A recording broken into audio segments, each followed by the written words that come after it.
Friends, welcome to இனட்டா foods. இன்னைக்கு இனட்டா ஃபுட்ஸ்ல நம்ம பார்க்க போற ரெசிபி பிரெட்டை வச்சு ஒரு சுவையான தோசை பண்ண போறோம். வாங்க ரெசிபிக்குள்ள போகலாம். இந்த ரெசிபி பண்றதுக்கு நான் ஒரு ஹோல் வீட் பிரெட் 4 ஸ்லைஸ் எடுத்திருக்கேன். அதை மிக்ஸி ஜார்ல விட்டு நல்லா கொரன்னு அரைச்சு எடுத்துட்டு வந்துக்கலாம். தண்ணி எதுவும் விட வேண்டாம். நல்லா இந்த மாதிரி கொரப்பா அரைச்சு எடுத்துட்டு வந்துக்கலாம்.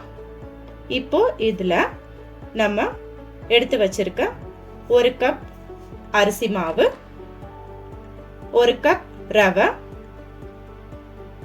1/2 table spoon salt, 1 table spoon மிளகாய் பொடி, 1/2 டேபிள் ஸ்பூன் சீரகம், 1/4 டேபிள் ஸ்பூன் பெருங்காயத்தூள் விட்டுக்கோங்க. இது எல்லாத்தையும் தண்ணி எது விடாம ஒன்னோட ஒன்று ஒட்டுற மாதிரி கொரப்பா அரைச்சு கொண்டு வந்துடலாம். நம்மளோட மாவு ரெடி ஆயிடுச்சு. இப்போ ஒரு பாத்திரத்துக்கு மாத்திக்கலாம். இதோட 1/2 வெங்காயத்தை, பெரிய வெங்காயம், ரொம்ப சின்ன சைஸ் வெங்காயம், அதை பொடி பொடியா நறுக்கி இதுல சேர்த்திருக்கேன். கொஞ்சமா கருவேப்பிலை ஒன்னோட ஒன்று கலந்து கொடுத்துக்கலாம். இப்போ இதுல கொஞ்சம் கொஞ்சமா தண்ணி விட்டுக்கலாம். நம்மளோட மாவு எந்த பதத்துக்கு வரணும் அப்படின்னா தோசை மாவு பதத்துக்கு வரணும். நான் இதுக்கு 1ல இருந்து 1.5 கப் அளவுக்கு தண்ணி சேர்த்திருக்கேன். தண்ணி கொஞ்சம் கொஞ்சமா விட்டு சேர்த்துக்கோங்க. அதிகம் சேர்த்துற வேண்டாம், அப்புறம் மாவு ரொம்ப தண்ணி ஆயிடும். நம்ம மாவு இப்போ தோசை மாவு பதத்துக்கு ரெடி ஆயிடுச்சு. இப்போ நம்ம ஸ்டவ்ல ஒரு தோசை தவா எடுத்து சூடு பண்ணிக்கலாம். அதுல ஒரு கரண்டி அளவுக்கு மாவு எடுத்து கொஞ்சமா பொடி தூவி அதுல கொஞ்சமா நெய் விட்டு தோசை ரெடி பண்ணிடலாம்.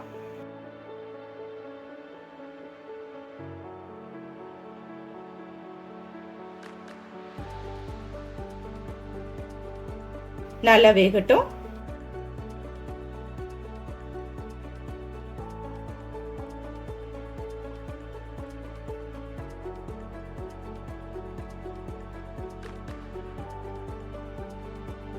இப்போ நம்ம தோசை நல்லா வெந்துருச்சு, எடுத்துடலாம். இப்ப அடுத்து அதே தவால ஒரு கரண்டி அளவு மாவு எடுத்து தோசையா வார்த்துக்கிறேன்.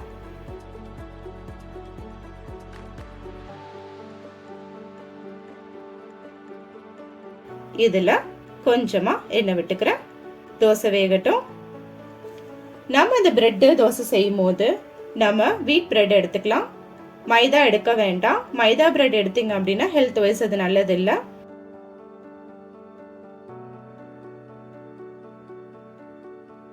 இதோட கொஞ்சம் பொட்டேட்டோ மசாலா இதில் ஆட் பண்றேன். பிரெட் பொட்டேட்டோ தோசை ரெடி ஆயிடுச்சு,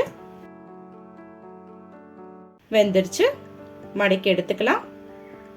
நம்மளோட 2வது தோசை ரெடி ஆயிடுச்சு. பொறுமையா எடுத்துக்கலாம்.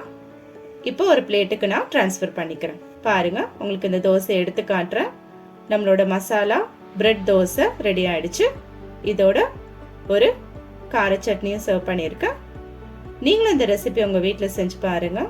பார்த்துட்டு உங்களோட ஃபீட்பேக்கை கமெண்ட் பாக்ஸ்ல தெரிவிங்க. உங்களுக்கு எங்க ரெசிபி பிடிச்சிருந்ததுன்னா லைக் பண்ணுங்க, ஷேர் பண்ணுங்க, சப்ஸ்கிரைப் பண்ணுங்க. மீண்டும் உங்களை அடுத்த ரெசிபியில மீட் பண்ணும் வரை பாய், டேக் கேர்.